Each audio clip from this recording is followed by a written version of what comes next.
Hi guys, as you can see, this isn't one of my normal videos because today something pretty awful happened and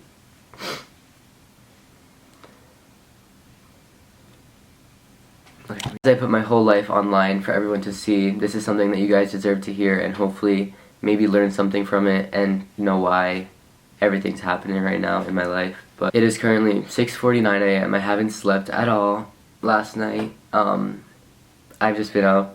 No, but I guess I'll just get into the story time. So my day today actually started off pretty good. I worked out with my personal trainer in the morning. It was so much fun. I hit 100k subscribers on YouTube.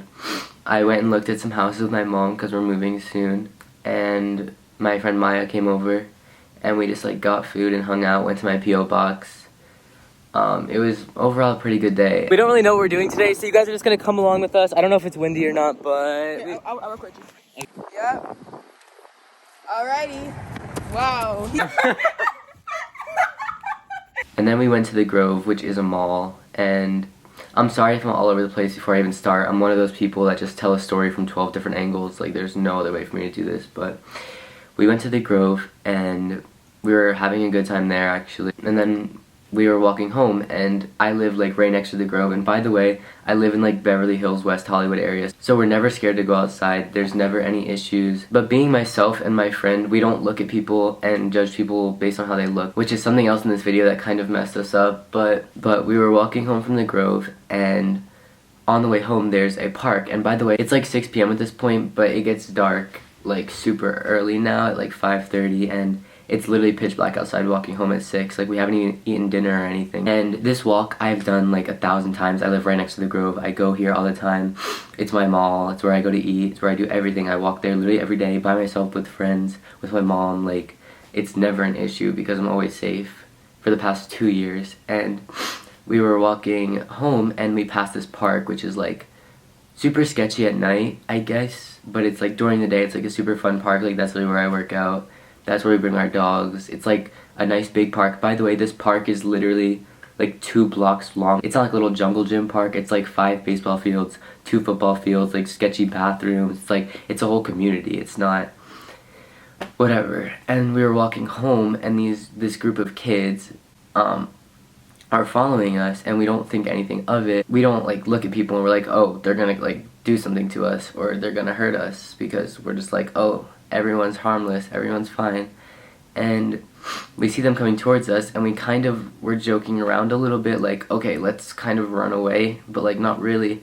And we just kind of started lightly walking, and then I was walking right behind Maya, and then a group of like 7 men pull me into the park, and the park is pitch black, and they pull me in through the sidewalk, and I like try to get away, and like at this point Maya's like in a different place to me. I literally don't even know what was going on in my head, and then they drag me into the park. I kind of shake my way away, and I start running away from them. And the way this park, like, the park doesn't make sense. Like, as much as I explain it to you, you won't understand how it works. It's the most confusing park. And by the way, this park is gated. So once you're in, there's 3 exits on a whole 2 blocks. Like, there's no way out, and I was running away from them, and there was nowhere for me to go. I was literally running away from them, and there was gate on top of gate on top of gate, and they finally caught up to me because it's 7 men against 1 literal child. And so they catch up to me, they grab me by my sweatshirt, they turn me around, and then they all had knives. So they were all like, hold on. At this point, there was a main person on me, and he was just telling me to empty my pocket and give him everything that I had. And luckily I didn't have my wallet on me, but I did have my new phone on me, which fine, it's replaceable. But like, I don't even realize, but I have so much jewelry on me that they could have taken from me, and luckily they didn't. But anyways, at this point they were threatening to kill me. I was just telling them whatever they wanted to hear. I was like, okay, you can have this, because I didn't care about it. It's all replaceable. I just wanted to be safe, and I wanted my friend to be safe. So they were talking to me, and then after they noticed I had nothing left, they were threatening to kill me with the knives, literally putting them in my face, like jabbing them at me, but obviously not hitting me. And then they were telling me to get my friend or else they're gonna kill me on the spot. They were literally saying, if you don't get your friend over here right now, we're gonna slit your throat and kill you. And this park is so dark. There's nothing in there besides homeless people. Like, there was nowhere for me to go. I was pinned against a wall with 7 guys with knives around me, and there was nothing for me to do. There was nothing going through my head. Like, I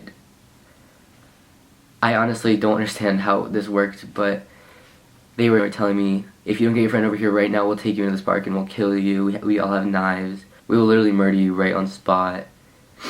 I'm not explaining it to its full potential, but it was literally them just straight torturing me, telling me that they were gonna kill me right there, right now, like.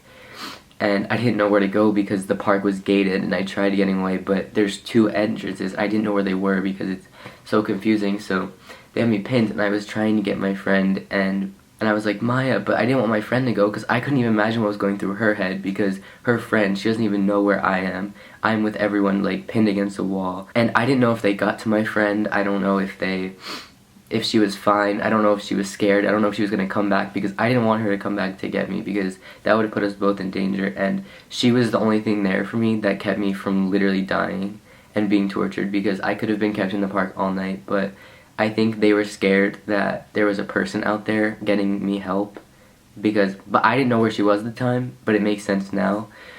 And then I couldn't find her, and they were basically saying that they were going to kill me because I couldn't find her, and that I knew where she was. So I was like screaming her name, but I was just whispering it because I wasn't going to call her name for anything. I wasn't going to get my friend because that would have put us both in danger. It would have been so stupid, and they were just forcing me to do it. And then I saw her at the next exit, and I was like, Maya, like, getting them, and they were still holding on to me. But somehow I got my way out of it and like pushed my way out, and obviously they still had my phone and everything in my pockets, and then I ran as fast as I could to Maya, and we ran into like oncoming traffic, and then we ran right to the Grove security. I was bawling my eyes out to security. I was like, please, like, just do anything you can. We just want to feel safe. And me and Maya were petrified. Everyone around us we thought was out to get us. And literally at the time we were hyperventilating, having a panic attack.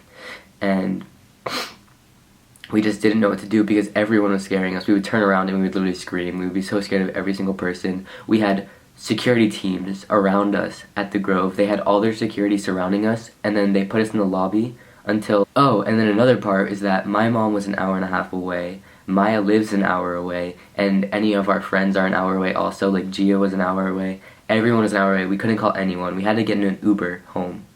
So we sat in the lobby for like an hour waiting for whatever type of response we were waiting for, and we had to file a police report, call the police, and we got home safe, but we're still so petrified. Like, neither of us could sleep last night. Both of us are just like scared of everything. Neither of us want to leave our house. I would not want anyone to go through what we literally just went through, and I'm happy it worked out the way it was.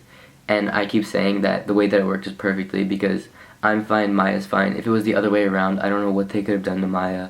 And I don't know what I would have done as the person that Maya was. Like, I don't know if I would have ran back to try to fight them off for Maya, because I wouldn't know what to do if my friend was there. And I can't even imagine what she went through. And this is right next to my house, so I'm like petrified for going outside if I ever see them. Like, this was kind of all over the place because I don't know. I just wish for no one to ever go through this, and if you ever happen to, or it's happened to you before, I just wanted to put this video out so you could have someone to learn from or relate with. But this was an awakening, because I thought living in Beverly Hills and West Hollywood was safe, but literally nowhere safe. Always be cautious. Never second guess your gut, because we were just making a joke out of something we thought wasn't a joke, but like for some reason we made it a joke, like that there was kids following us. Well, not kids following us, they were like in their 20s, but luckily everyone was there for me. My mom was there when I got home. Gia was there. My sister called me and talked to me for like 2 hours. And I'm just happy it worked out the way it did. Even though I was the one that got like pulled in, I wouldn't want it any other way, because I don't know how anyone else would deal with that, and I'm happy that it was me. Thank you guys for watching my videos. I love you guys so much. You guys don't even understand. And my camera just died, of course, and it's about to die again. But I just want to say I love you guys so much. Thank you for always watching my videos, and thank you for always being there for me. I'll be back on social media soon, within a few days. But I need to get a new phone. They took everything, and I need to reset all my passwords and do all that stuff, which takes so much work, especially that I'm locked out of basically every social media that I have. So I love you guys so much. Thank you for understanding, and I don't know.